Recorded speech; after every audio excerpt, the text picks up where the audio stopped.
સાંજે જાગીને જ મેં પેલા પેપ્સી ભરવાનું કામ લઈ લીધું, કારણ કે એ કામ મારું છે. આવા ચોમાસામાં પણ પેપ્સી બનાવેલી હતી એટલે મેં પેપ્સીના પેકેટ ભરવા માંડ્યો હતો. જો તમને પણ પેપ્સીના પેકેટ જોઈએ તો તમે જરૂર લઈ જાજો. એક પછી એક મેં આવી રીતે પેપ્સી ભરવાનું શરૂ કરી દીધું હતું. થોડી વારમાં તો મેં થોડાક પેકેટ પણ ભરી નાખ્યા હતા.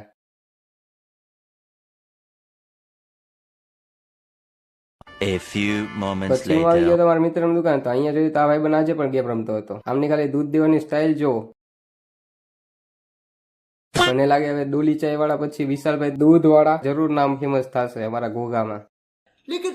કમર હલાવવાની ખાલી સ્ટાઇલ જુઓ. પછી એ પાછો દૂધ દેવા જતો હતો, પાછો કે જલ્દી મૂકજો, મારે એડવર્ટાઇઝ કરજો. પછી મને દેખાય સોડા વાળાની દુકાન, તો હું આવી ગયો હતો અંદર ને પેલા કિટકેટ લઈ લીધી. પછી થોડી વાર પછી આઈસ્ક્રીમ પણ મંગાવી. પછી હું આવી ગયો તો પાન વાળાની દુકાને, તો અહીંયાથી એક પાન લીધું. આ શું જોયું? બેઠવાની સીટ નહીં, સુવાની સીટ. થોડી વારમાં ભાઈબંધને ખબર પડી ગઈ.